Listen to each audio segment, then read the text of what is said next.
Hola a todos y a todas. Mi nombre es Brenda Berenice Castañeda Ramírez. Actualmente soy estudiante de la licenciatura en Derecho y estoy cursando la materia de estudio de caso de instituciones jurídicas.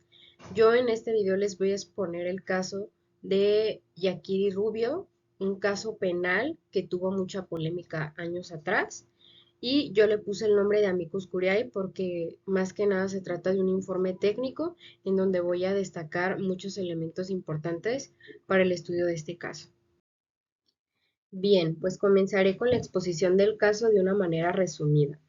En diciembre de 2013, Yakiri Rubio fue secuestrada por dos hombres que la condujeron a un hotel para violarla. Después de ultrajarla, uno de ellos intentó asesinarla,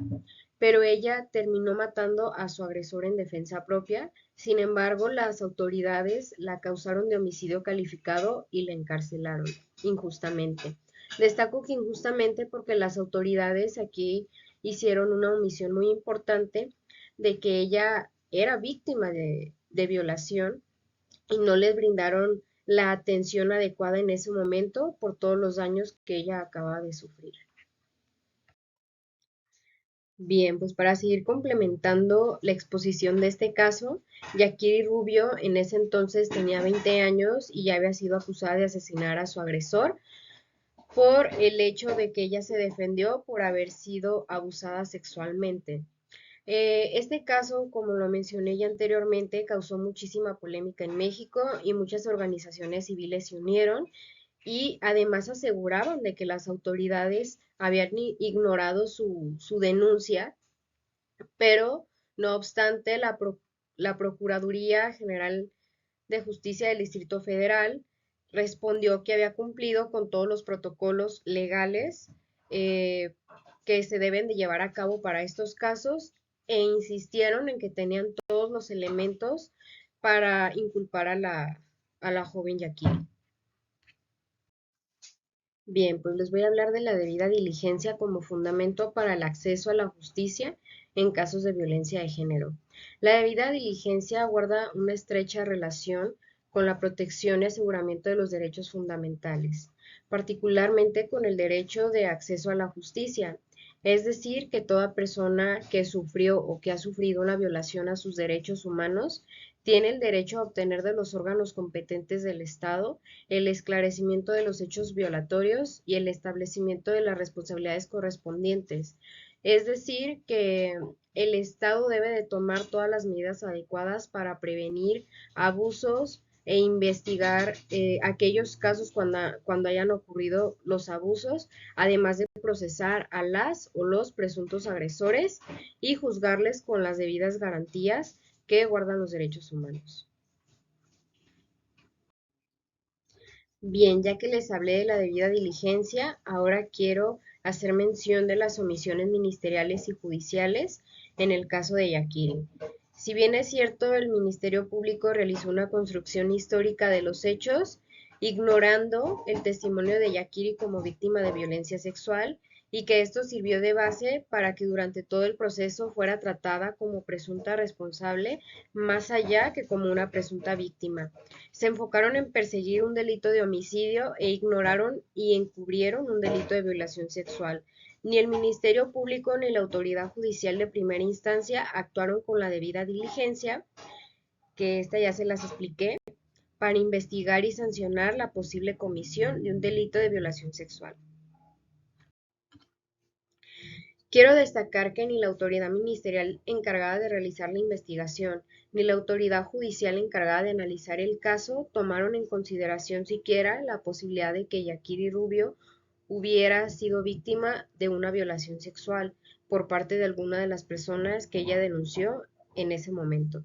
Las autoridades involucradas operaron en todo momento bajo un criterio de culpabilidad anticipada en contra de Yakiri Rubio por la probable comisión del delito de homicidio y no de víctima de violencia sexual. Esto me permite a mí sostener que las autoridades incumplieron con las obligaciones establecidas en el artículo primero constitucional. El artículo primero constitucional nos menciona de que todas las personas somos acreedoras a gozar de los derechos humanos que están contenidos y reconocidos en la Constitución mexicana, así como en los tratados internacionales, y destacando también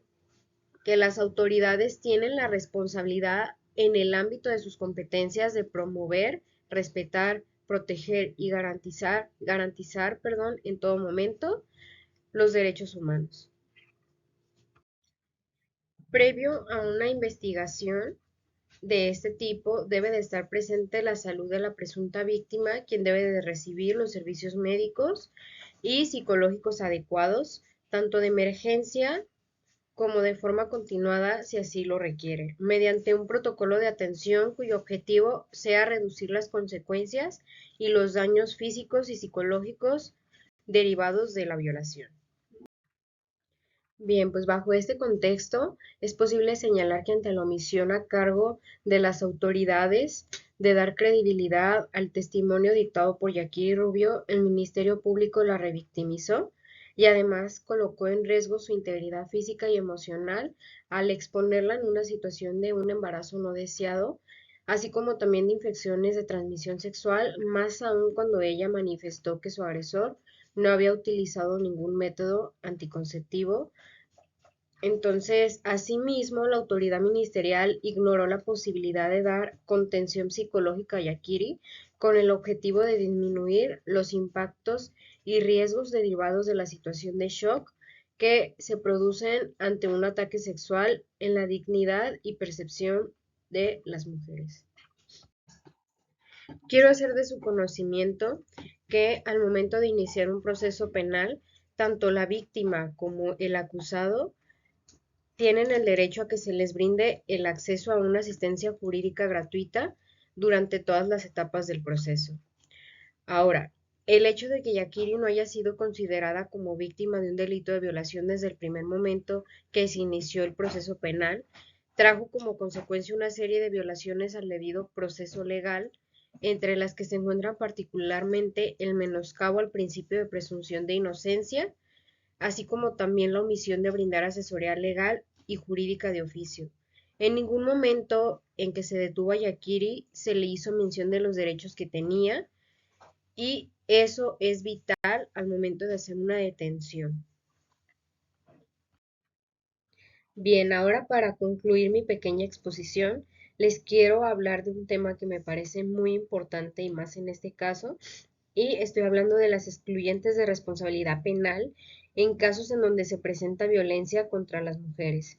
Y esta es la figura de la legítima defensa en los casos de violencia sexual contra las mujeres o también en casos de hombres. En el ámbito del derecho y especialmente el derecho penal, se han establecido una serie de figuras normativas que tienen como finalidad proteger a las personas en situaciones en las que su vida o integridad corran peligro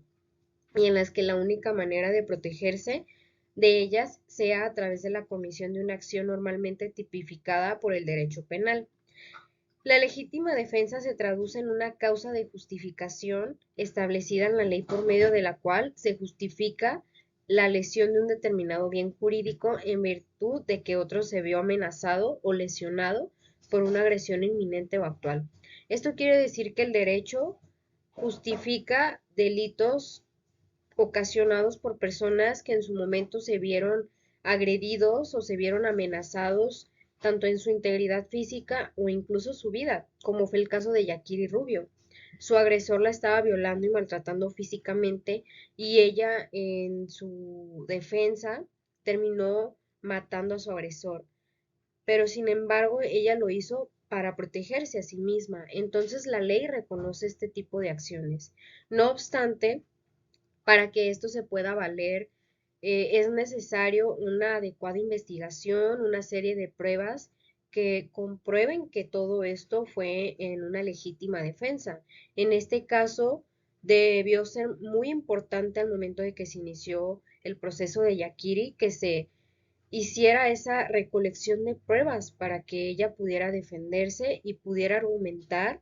el hecho de que ella se defendió eh, por ser víctima de una violación. Sin embargo, no fue así porque las autoridades desde un principio le inculparon e ignoraron su denuncia.